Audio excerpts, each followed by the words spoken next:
Media 5 ఏళ్ళు మీరు పడిన ఇబ్బందులు, మీరు కోర్టుల చుట్టూరు తిరిగిన ఇది, మిమ్మల్ని సిబిసిఐడి ఆఫీసులో పెట్టి వేధించిన విధానం అవి తలుచుకుంటే ప్రజాస్వామ్యమే సిగ్గుతో తలంచుకోవాలి. అలాంటి సంఘటనలు జరిగాయి. మేనేజ్మెంట్ని ఒకరినని కాదు, ఎవరినైనా పట్టుకురావచ్చు, ఏదైనా చేయొచ్చు అనే ధీమా వచ్చేసి ఇష్టానుసారంగా ప్రవర్తించే పరిస్థితికి వచ్చారు. అదే సమయంలో ప్రజల మీద, మా పార్టీ మీద సరే, ఈవెన్ జనసేన పవన్ కళ్యాణ్ ఆయన కూడా స్వేచ్ఛ లేదు. ఎక్కడైనా సరే విశాఖపట్నానికి వెళితే ఉన్న పడంగా విశాఖపట్నం నుంచి వెకేట్ చేయాలని తిరిగి, అంటే నగర బహిష్కరణ, ఒక నాయకుడిని నగర బహిష్కరణ చేస్తే కారణం చెప్పకుండా ఇంకా వేరే వాళ్ళ కథ ఏముంటుందో మనం ఆలోచించుకోవాల్సిన అవసరం ఉంది. కేసులు పెడితే ఎందుకు పెట్టావు కేసు అని అడిగితే దానికి సమాధానం చెప్పకుండా ముందు నిన్ను అరెస్ట్ చేస్తున్నాం, తర్వాత కేసు డీటెయిల్స్ ఇస్తూ ఉంటారు. ఇలాంటి చాలా జరిగాయి.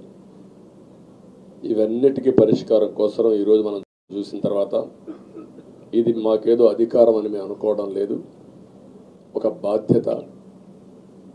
మేము పాలకులమే కాదు సేవకులం అని చెప్పి నినాదానికి శ్రీకారం చుట్టారు. ఇవన్నీ గుర్తుపెట్టుకొని పనిచేస్తాం. నేను చాలా స్పష్టంగా సూపర్ 6 ఇచ్చాం. అదే మాదిరిగా ప్రజాగళం ఎన్నికల మేనిఫెస్టో ఇచ్చాం. ఇవన్నీ కూడా ప్రజల్లోకి బాగా వెళ్ళాయి.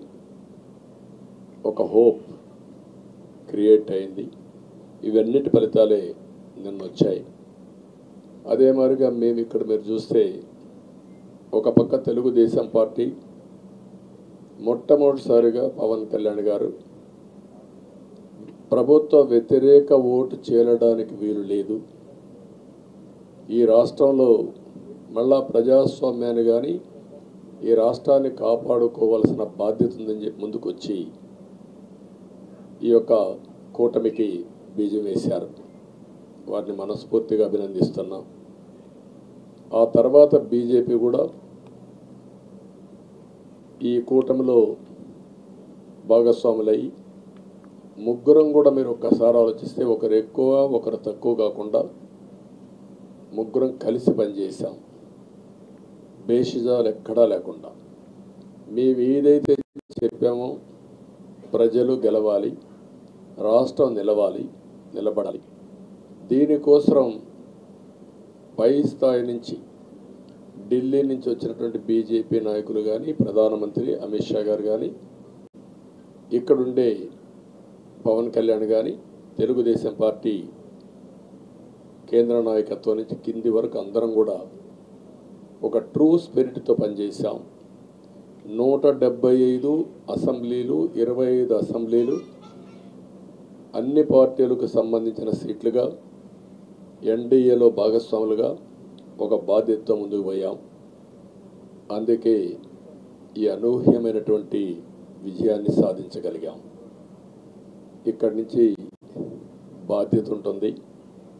ఆ బాధ్యతని ఏ విధంగా చేయాలో అవన్నిటి కూడా ప్రణాళికలు తయారు చేసుకుంటాం. అంటే ఈ 5 సంవత్సరాలు జరిగిన విధ్వంసం మీరు ఒకసారి చూసిన తర్వాత ఇది ఒక 30 సంవత్సరాలకు ఎంత డ్యామేజ్ చేయాలనో అంత డ్యామేజ్ జరిగింది. వ్యవస్థలు విధ్వంసం అయ్యాయి. మొత్తం